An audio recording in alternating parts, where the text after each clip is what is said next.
Graça e paz do Senhor Jesus, amém? Amém mesmo? Hoje eu quero trabalhar um tema de uma mensagem com vocês, mas antes disso eu gostaria que vocês abrissem a sua Bíblia lá no Salmo 103. Salmo 103, versículo 8. Eu poderia trabalhar os tópicos deste salmo, mas eu vou estar falando acerca do que Deus tem colocado no meu coração. Salmo 103, versículo 8. Diz assim a palavra do Senhor: o Senhor é misericordioso e compassivo, longânimo e agaz benigno. Não repreende perpetuamente, nem conserva para sempre a sua ira. Não nos trata, fala comigo, não nos trata segundo os nossos pecados, e nem nos retribui consoante as nossas iniquidades. Olha o Deus que nós temos. Vamos ler novamente esse versículo todos juntos? Versículo 10, vamos lá? Todos juntos? Não nos trata segundo os nossos pecados, e nem nos retribui de acordo com as nossas culpas. E continua. Pois quando o céu se alteia acima da terra, assim é grande a sua misericórdia para com os que o temem. Fala consigo mesmo. As misericórdias do Senhor são grandes na minha vida, porque eu temo o Senhor. Amém? Vamos lá no versículo 13. Versículo 13. Como um pai se esternece ou se compadece pelos seus filhos, assim o Senhor tem compaixão ou se compadece com os que temem, pois Ele conhece nossa estrutura e lembra de que nós somos o quê? Pó. Ele sabe que nós somos pó. Amém? Ele sabe das nossas limitações e das nossas dificuldades. E o tema que eu quero trabalhar com vocês hoje é: Deus me rejeitou? Deus rejeitou as minhas orações? Deus me rejeitou? Deus tem me rejeitado? Às vezes nós passamos por momentos tão difíceis nas nossas vidas, onde nós não podemos então desmotivar ou desanimar diante das guerras, onde nós não podemos desanimar ou achar que Deus está longe de nós diante das batalhas que nós temos enfrentado. Mas diante dessas batalhas, ou até mesmo na busca da conquista de milagres, ou na busca de algo que para nós é impossível, mas para Deus não é. Muitas vezes nós passamos por esse momento, desse processo doloroso, e parece então que Deus nos rejeita, ou seja, que Deus rejeita as nossas orações, que Deus parece distante de nós, que parece que nós temos batido e as portas não têm se aberto como gostaria que ela tivesse aberto. E muitas vezes essa forma de Deus não responder da maneira que nós queremos que Ele responde, nós temos esse pensamento: Deus está distante de mim e Ele me rejeita. Eu penso que esse sentimento que vem sobre as nossas vidas, essas sensações que passam por nossa cabeça, nas nossas almas, porque isso é emoção, ela tem de fundo pedagógico de Deus, tem uma forma de trabalhar de Deus. E muitas vezes nós, nosso lado humano, nós olhamos para isso e o nosso sentimento se confunde. E Deus, na realidade, Ele quer nos ensinar algo maior, mais profundo. E quando nós meditamos na palavra de Deus, quando nós lemos de Gênesis até Apocalipse, nós vamos ver que nenhum homem que serviu a Deus de fato deixou de passar por esse sentimento. Todos os homens que de fato serviram a Deus, em algum momento da sua vida, eles tiveram o sentimento que Deus havia os rejeitado, e Deus não ouvia suas orações, e Deus tinha largado deles. Aí você fala, todos os homens, sim, até mesmo Jesus. Ele também teve esse mesmo sentimento. Jesus também experimentou a rejeição em vários níveis. Jesus, ele experimentou a rejeição familiar. Diz a palavra de Deus lá em João 7, versículo 5, que a sua família, os seus irmãos, não criam nele. Então ele tem a rejeição familiar. Jesus também experimentou a rejeição das pessoas que estavam à sua volta, dos seus vizinhos. Isso está lá também em Marcos 6, de 1 a 6, depois você pode ler na sua casa. Jesus também experimentou a rejeição dos seus discípulos.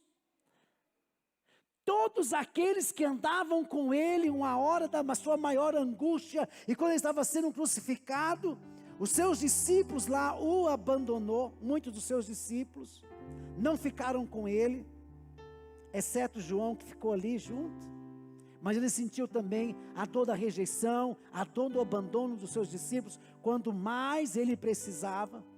No momento da sua maior angústia, lá no Getsêmani, quando ele estava em oração, ele estava buscando a Deus, ele chama 3 discípulos no particular, e eles falam, ore comigo no momento da minha angústia, ore comigo, vigia comigo. E quando Jesus vai ter com os discípulos, eles estão o quê? Dormindo. Ele então também sente a dor da rejeição da própria nação. A Bíblia diz lá em João 1,11 que ele veio para os seus, porém os seus não o receberam. É tão interessante porque até a mesmo profeta Isaías profetizou, lá no Isaías 53:3. Vamos lá? Isaías 53:3. Pelo contrário, o que diz lá? Foi desprezado e rejeitado pelos homens,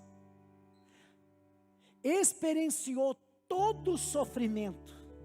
Olha o que ele passou, ele experimentou todo o sofrimento, caminhou como alguém quem os seus semelhantes esconderam o rosto, foi menosprezado, e nós não demos à sua pessoa importância alguma. Rejeição. Até mesmo o profeta Isaías sabia que ele ia passar por essa dor da rejeição. Porém, o pior sentimento de rejeição que Jesus pôde experimentar não foi esse produzido pelo homem, mas a impressão que Deus também o tinha rejeitado. Nós sabemos que os homens são falhos. Nós sabemos que o ser humano falha, ele erra. Mas quando o ser humano falha, nós temos a quem recorrer? A Deus. Mas Jesus, na hora da sua angústia, diz a palavra de Deus que ele foi como ovelha muda ao matadouro. Mas quando Jesus sente então um distanciamento do Pai, porque o Pai começou a não olhar mais para Jesus, mas olhar para o meu, para o seu, para o nosso pecado em Jesus. E quando Jesus então nos vê ali na cruz e não mais vê o Filho, Jesus, a dor da separação, Jesus dá um brado. Brado quer dizer um grito. E ele diz a palavra de Deus lá em Mateus 27:46.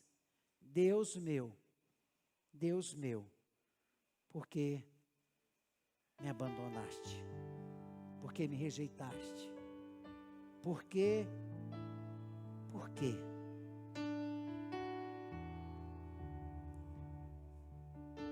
Esse grito de Jesus foi um desabafo da sua alma. Então surge uma pergunta: para que o Senhor permite que tenhamos esse sentimento? E o autor de Hebreus vai nos dar uma resposta. Hebreus 5, vamos lá? Hebreus 5, versículo de 7 a 9. O autor de Hebreus então traz essa resposta para nós. Diz assim: durante seus dias de vinda na terra, Jesus ofereceu orações e súplica, em clamor e com lágrimas, aquele que o podia salvar da morte, tendo sido ouvido por causa da sua reverente submissão. E continua: mesmo considerando o fato de ser filho de Deus, aprendeu o que? A obediência por intermédio das aflições que padeceu. E continua, versículo 9: e uma vez aperfeiçoado, tornou-se fonte da salvação eterna para todos quanto lhes obedecem. Observe então que o autor aqui no versículo 8, ele é mais enfático, e ele fala que aqui, então, Jesus, na condição humana, ele passou por um lapidar, ele passou por um tratamento de Deus, e aprendeu através da obediência, pelas coisas que sofreu, inclusive a rejeição. Então Deus, quando nos leva para esse lugar, Ele quer produzir algo em nós. Ele quer produzir em nós o quê? Crescimento. Para que nós também possamos ser aperfeiçoados como todos os homens da palavra. Inclusive o apóstolo Paulo, quando ele declara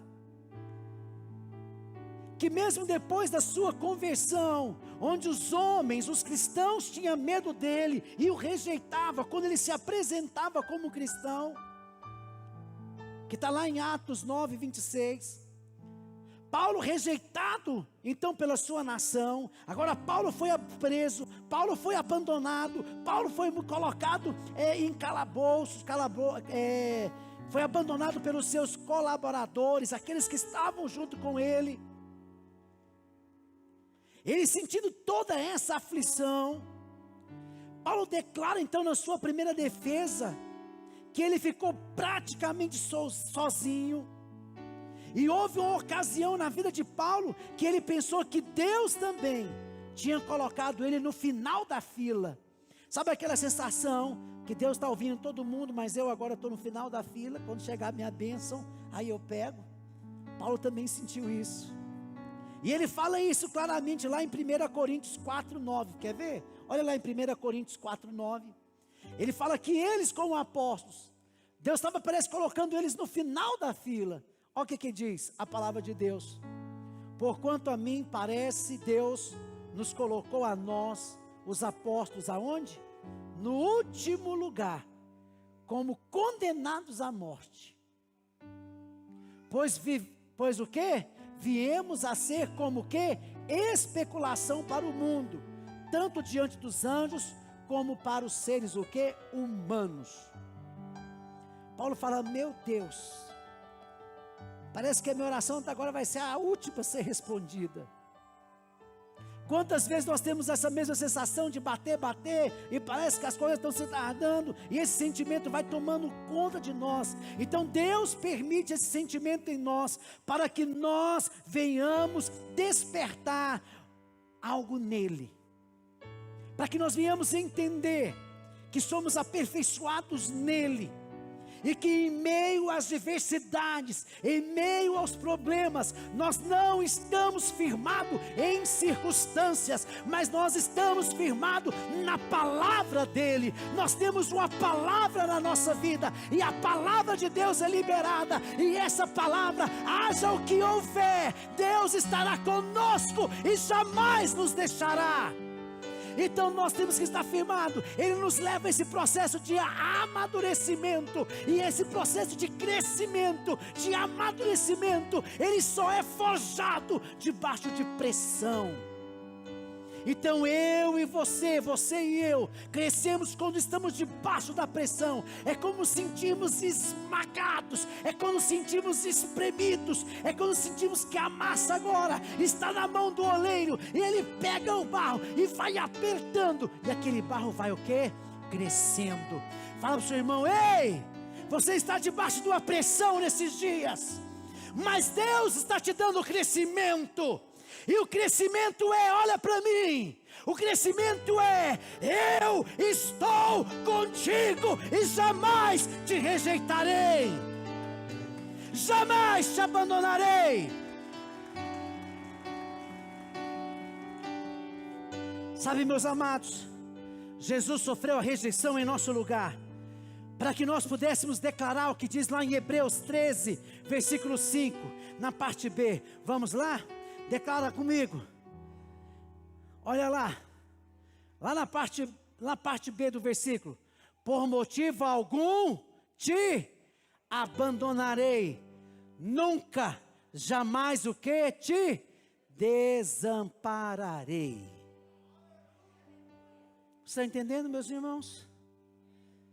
Ele jamais nos abandonará, Ele jamais nos desamparará.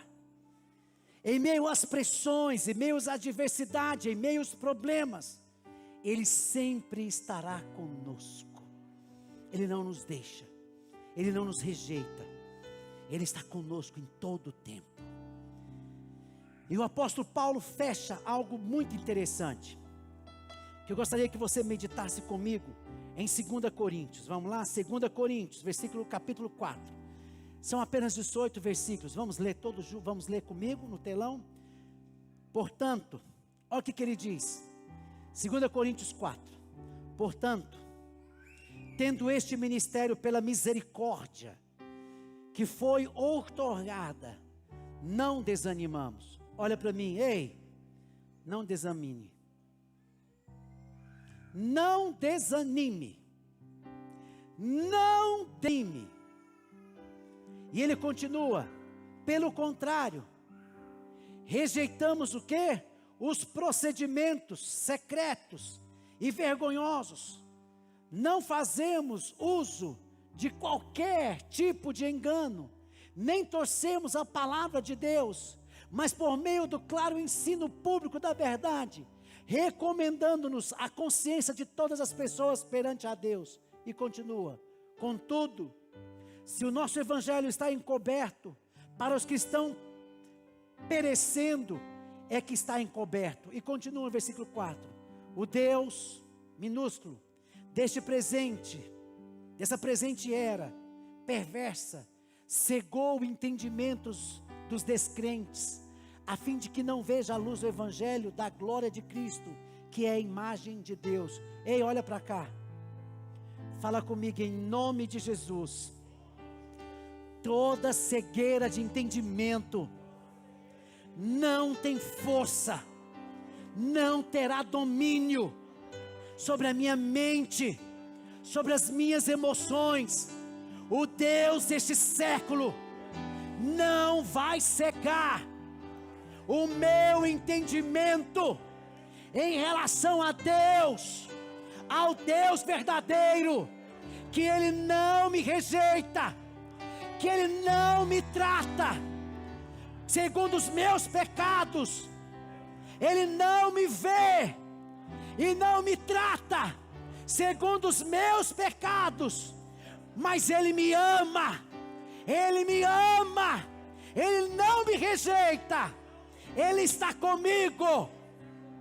Posso ouvir um amém? Você pode aplaudir a Jesus. Continuando. E ele fala: porque não pregamos a nós mesmos, mas a Jesus Cristo Senhor, e a nós mesmos como os vossos servos por causa de Jesus. Portanto, ele continua: foi Deus quem ordenou, das trevas resplandece a luz, pois Ele mesmo resplandeceu em nossos corações, para a iluminação do conhecimento da glória de Deus, na face de Cristo. E continua: temos, porém, esse tesouro em vasos de barro. Ei, nós somos feitos de quê? Nós somos feitos de pó. Esse pó é da terra. E é para isso que manifesta a glória de Deus. Para demonstrar que este poder, que tudo excede, provém de Deus e não de nós mesmos. E continua: sofremos pressões. Ei, o apóstolo está falando: olha, você tem passado por pressões. Você tem passado por pressões. Nós sofremos pressões. E ele continua: de todos os lados. Notícias, coisas ruins de todos os lados. Contudo, não estamos o quê? Arrasados. Nossa esperança está em Deus. A nossa confiança está em Deus. A palavra final é de Deus. Ele é que é o Senhor das nossas vidas. Muitas vezes ficamos perplexos com os acontecimentos. Nos assustam. Nos dá um medo. As notícias batem às nossas portas. Chegam aos nossos ouvidos. Ficamos perplexos. Mas não perdemos a esperança. Pode aplaudir a Ele. Não perdemos a esperança. Não perdemos a esperança. Somos perseguidos. Falam contra nós. Mas jamais desamparados. Jamais o Senhor te deixa. Ele sempre vai te amparar. Ele sempre estará com os braços estendidos, te acolhendo e te amparando. Podemos abater, diz o apóstolo, abatidos, mas não destruídos. E continua, trazendo sempre o quê? No corpo, o morrer de Jesus, para que a vida de Jesus, da mesma forma, seja revelada em nosso corpo. Pois nós que estamos vivos, somos cotidianamente entregue à morte pelo Jesus, para que a sua vida se manifeste em nosso corpo mortal.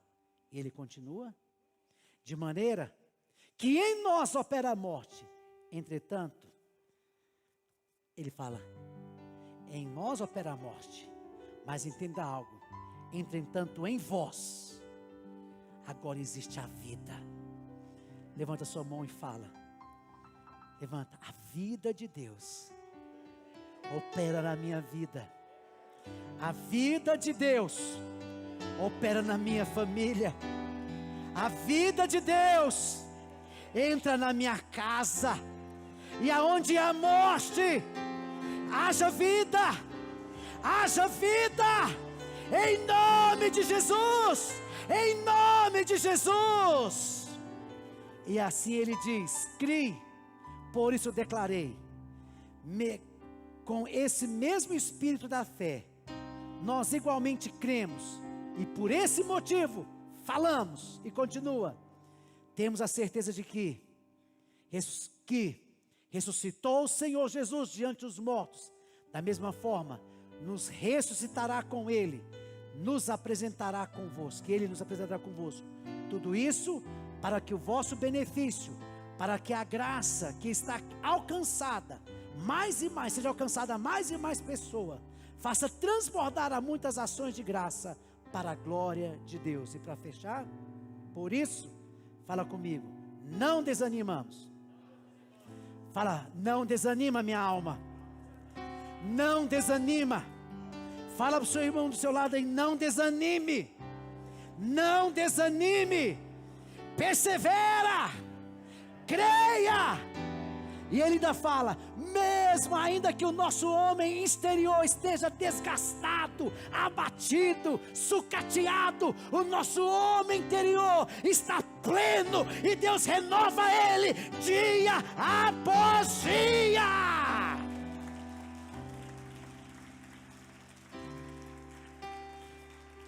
Receba o renovo de Deus na sua vida. Receba o renovo de Deus na sua casa. Receba o renovo de Deus na sua vida. Deus não te rejeitou, não te abandonou. Ele está conosco. Você pode dar um glória a Deus? Ele está conosco.